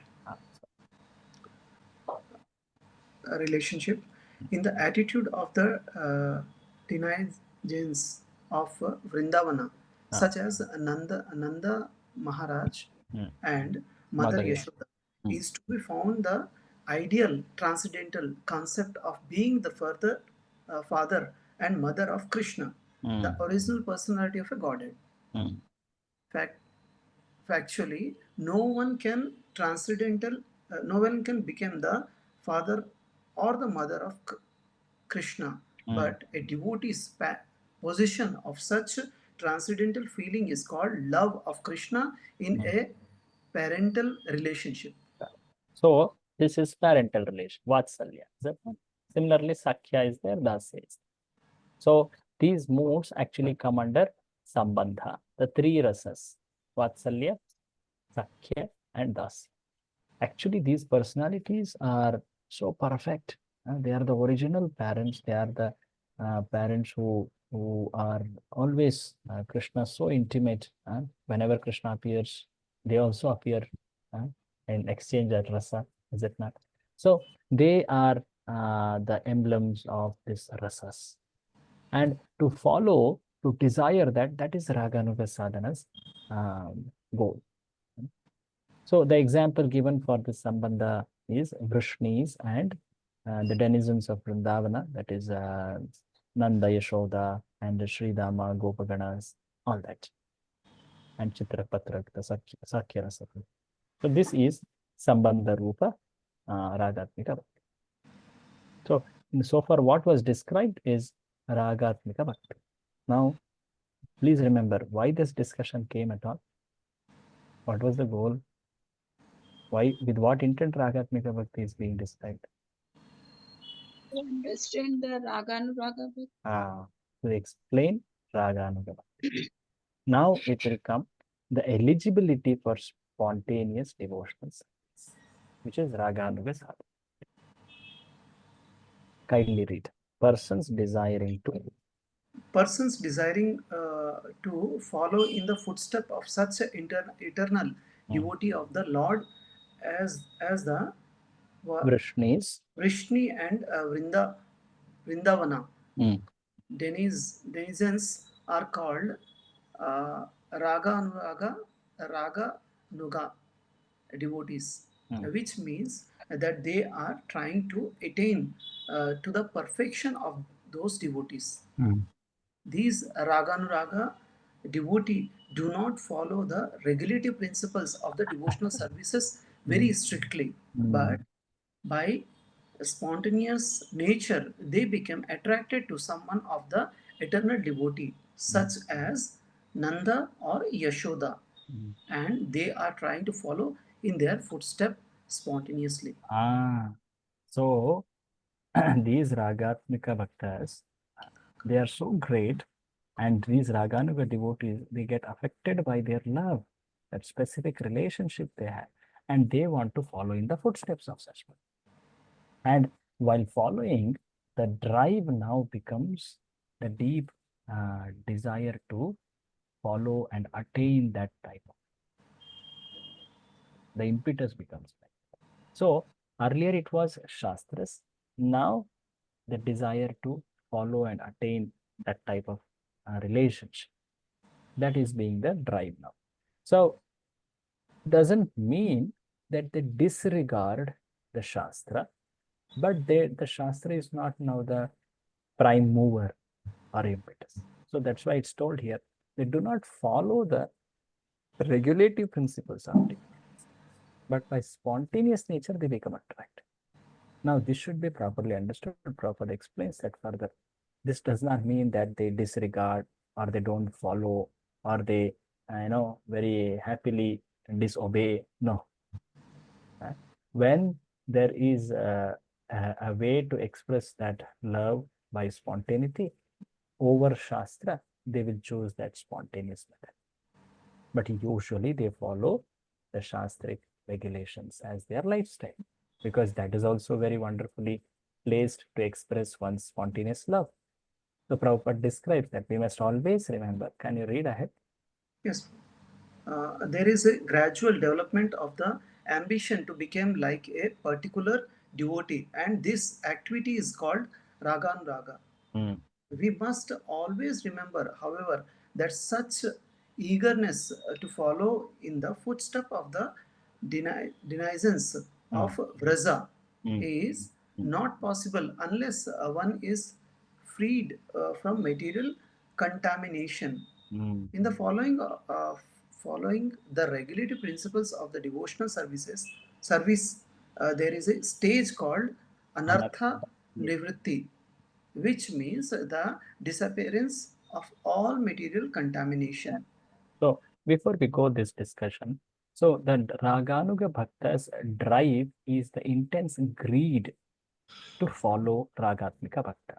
That's called technically Lobha. The intense greed is called Lobha. That becomes a drive. So Prabhupada explains about that Lobha can manifest after Anartha Nivritti. It should not be mistaken to, in the preliminary stage, one should not say, oh, okay, I think I have developed some affinity towards some gopis. Huh? I also want to be gopis. No, that is a very premature understanding. In fact, that can lead one away, mistaking the highly exalted emotion to be mundane. Is it not? So the chapter 16 actually describes Sambandha Rupa, which we just now, and now it will describe Raganuga Sadhana Bhakti. What is the eligibility and what are the types? So just like the types of Ragatmika Bhakti were there like Kama Rupa and Sambandha Rupa, the same become Kamanuga and Sambandhanuga. So when one follows Kamarupa Ragatmika Bhaktas, he becomes Kamanuga Sadhana Bhakta. Similarly, when one follows Sambandha Rupa Ragatmika Bhakta, he becomes Sambandhanuga Sadhana Bhakta. Right? So there is some words little more about the eligibility. Can you read the second part here? The basic qualification. The basic qualification for a spontaneous devotion in practice is a very strong desire to serve Lord Krishna in a specific relationship. So technically, this is called Lobha.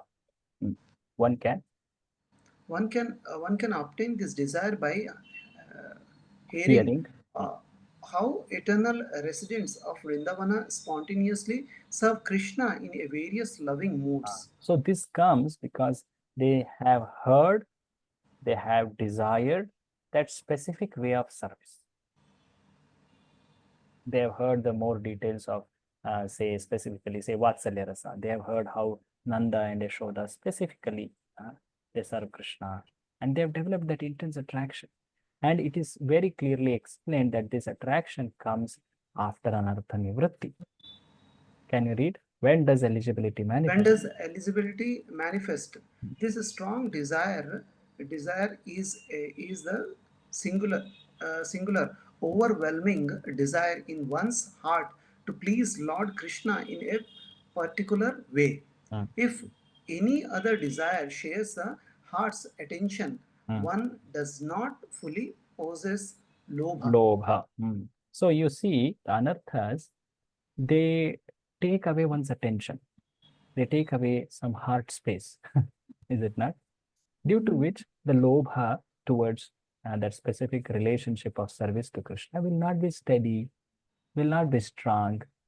So at the stage of anartha nivritti, when there are no more such distractions, or the distractions have become very minimal, residual, then lobha is very dominantly seen, and that becomes a drive. Continue. Therefore, one does not attain a lobha until he has removed the unwanted material desire from the heart. Generally, this means one must be past the stage of anartha nivritti.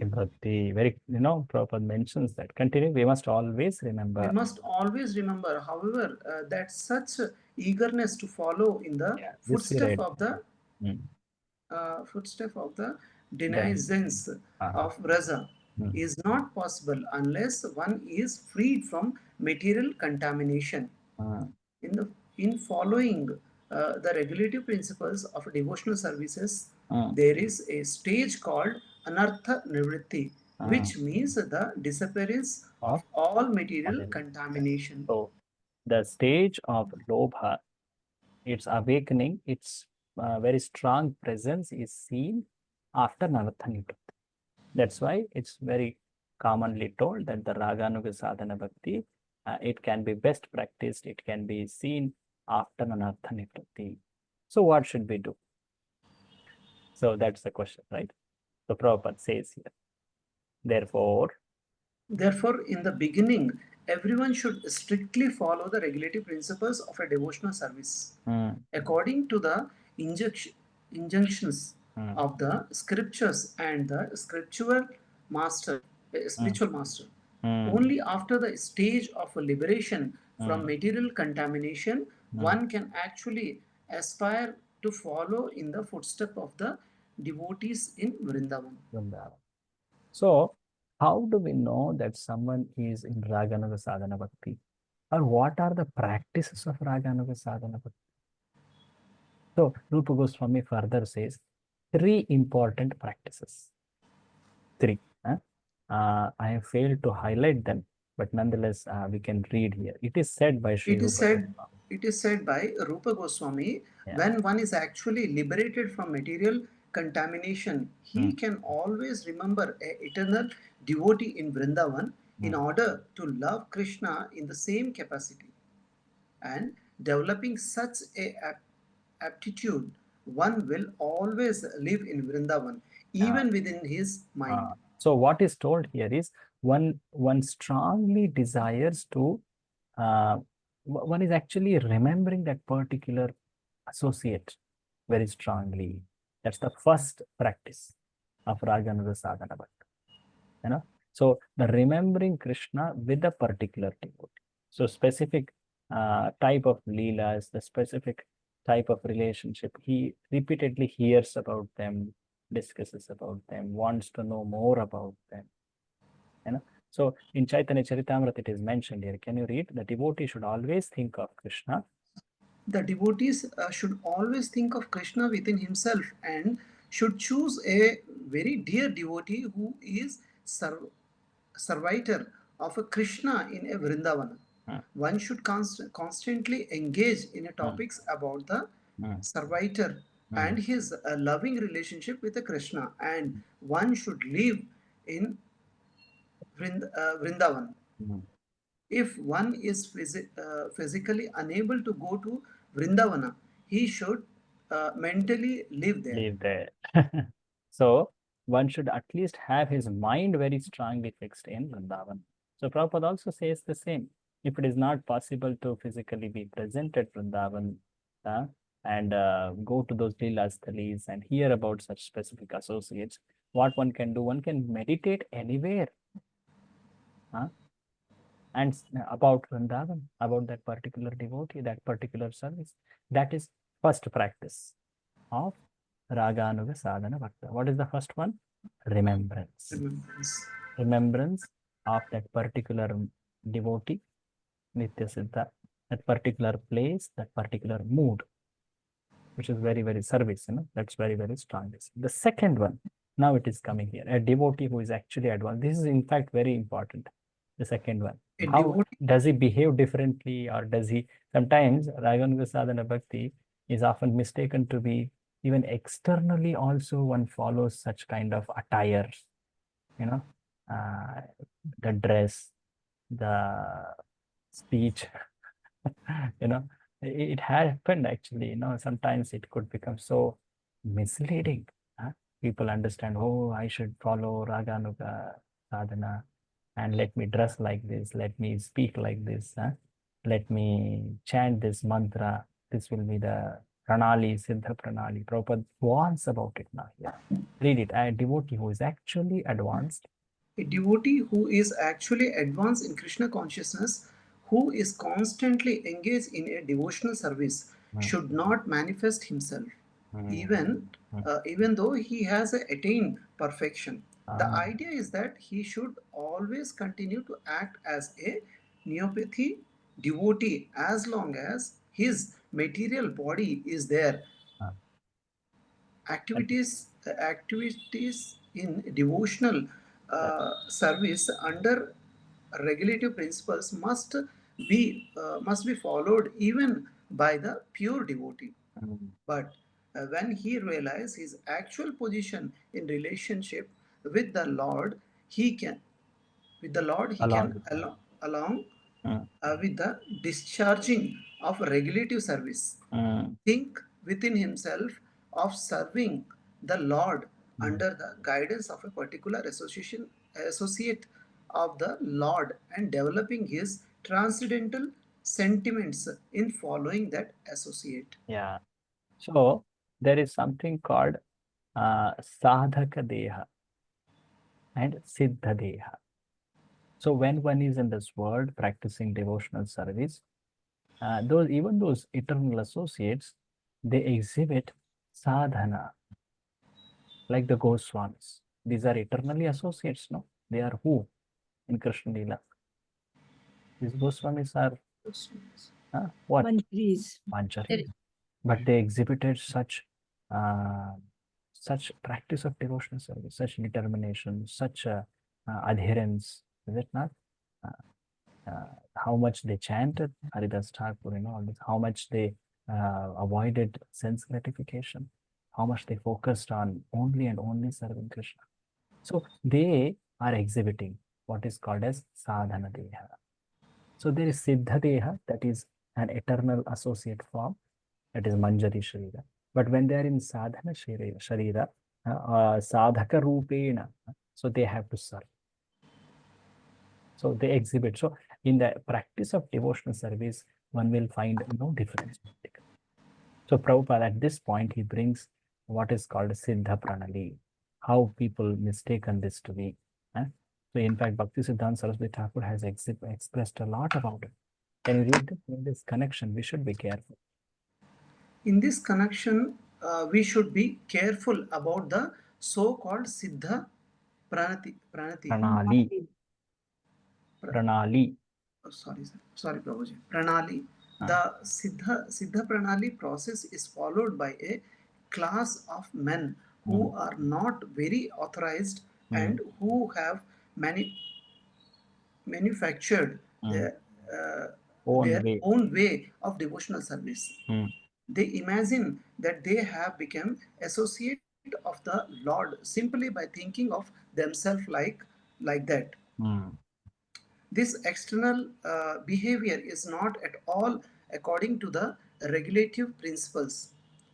The so-called Siddha Pranali process is followed by the Prakrita Sahajiya, a pseudo sect. Sorry, Prabhu. Pseudo sect. Pseudo sect of so-called Vaishnavas. In the Opinion of Goswami, such activities are simply this. disturbance to the standard way of devotional service. See, very Thank you. clearly it's mentioned here. That's it. The Pranali, in fact, it happened during Prabhupada's time, and after Prabhupada's departure, it was a very important thing to be clarified. So, the Pranali, Srila Bhakti Siddhanta Saraswati Thakur also had commented about it. There were people who thought, okay, by the chanting of the Siddha Pranali mantra, I will understand what should be my Swarupa, and I will follow that. So they started actually thinking that I'm practicing Raga Anuvasadhana, and they started following some cheap practices. That's why Srila Bhakti Siddhanta Saraswati Thakur strongly condemned the Siddha Pranali. He in fact told the Siddha Pranali mantra for the Gaudiya Vaishnavas is Ranada Pisunichena Tarovara Pisaish. He told it. So the mantra or the basically it's a mantra which specific form, specific relationship of a devotee with the Lord in specific rasa. That mantra they chant and they meditate on it. That is it. So that mantra is given to them by the Guru? By a Guru. They say that that Guru can give because he is also elevated, realized. And that Guru gives a different mantra to everybody? Yeah. That as was per their Swaroop, whatever they think? Yes. He gives, that's his desire. So he was giving. And usually this was in Vatsalya, of course, Madhurya a lot. Really? That led to a very severe disturbance. So it was a practice which was also seen in some of our acharyas who practiced Siddha Pranali. It was a bona fide method, but what has happened is it fell into the hands of people who were imposters, who made a material benefit of it, and due to which many people got misguided.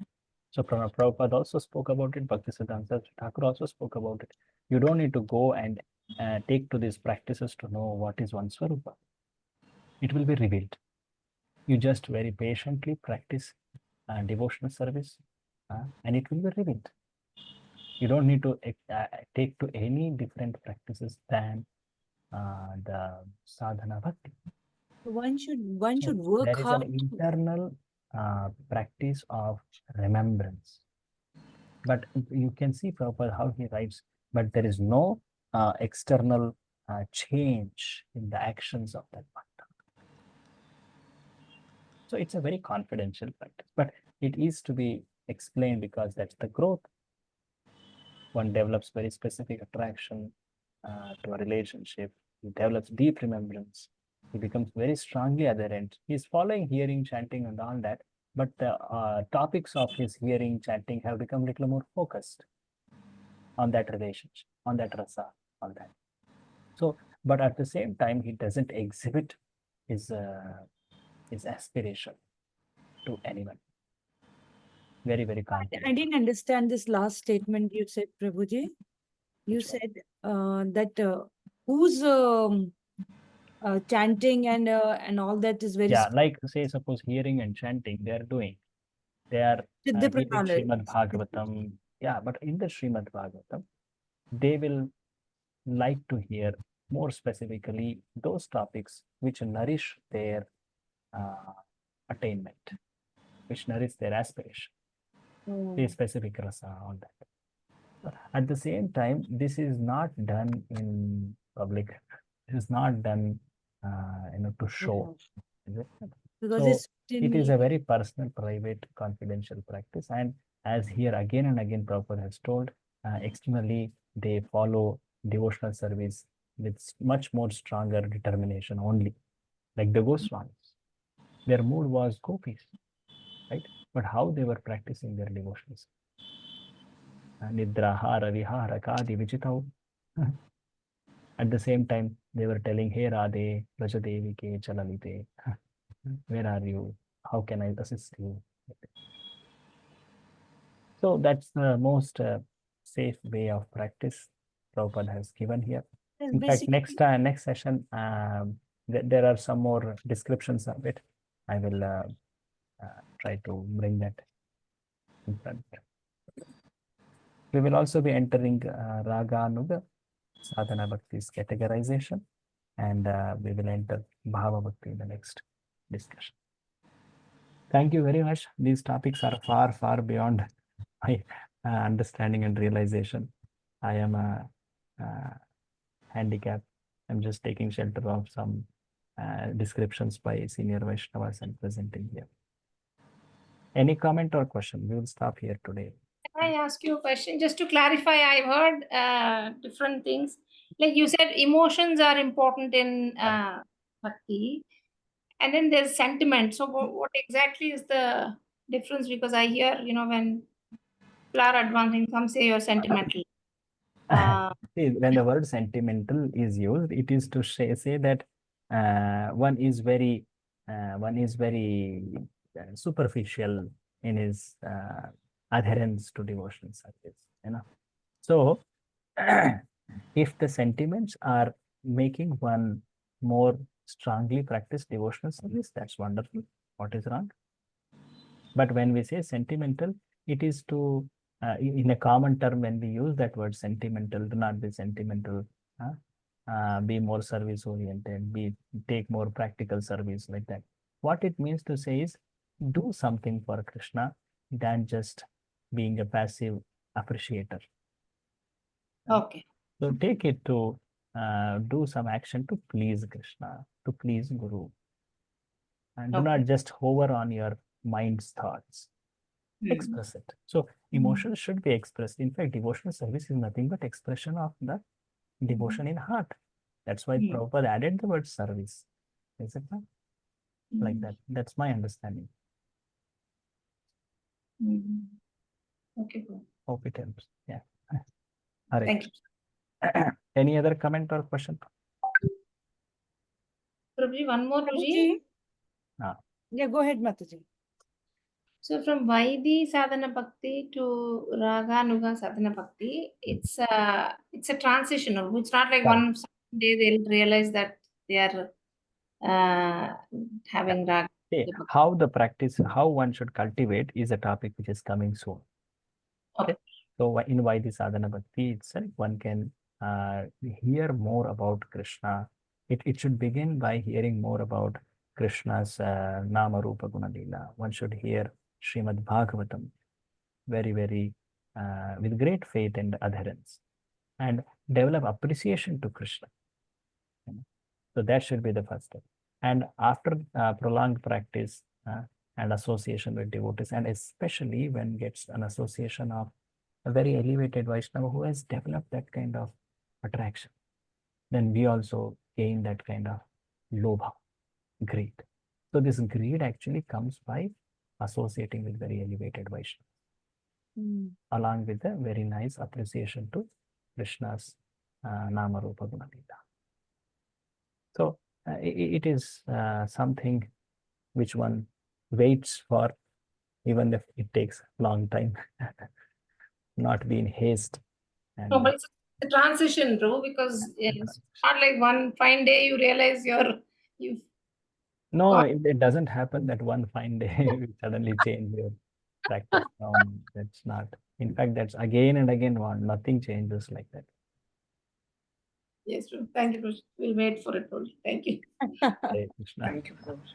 Thank you, Prabhuji. So Prabhuji, there are very nice books. I would suggest there are nice books on these topics more. His Holiness Shivaram Swami Maharaj has written elaborately on it.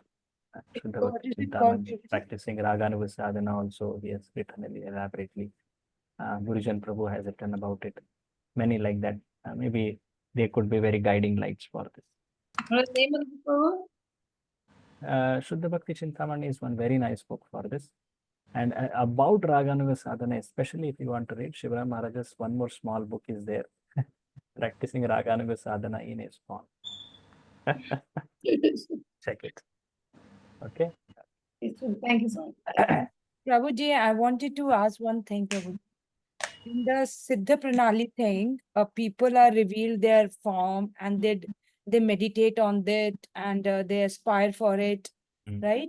Whereas in our sampradaya, our Acharya says that even if at a very advanced stage, when the devotee comes to know about his Swarupa, he keeps it confidential. Correct. He doesn't reveal it. Correct. So even with our procedure, we will finally come to know about Swarupa. Yes. So does that mean that finding out about your Swarupa is not a cheap thing, and it comes with hard work, and that's the way to attain it? Yeah, it comes with developing an intense aspiration for it, and especially an association of such a raganuga or ragatmika bhakta. It is gained more by such premi bhakta. That lobha clings on by association. And as I already mentioned, there also should be a very strong inclination towards that relationship.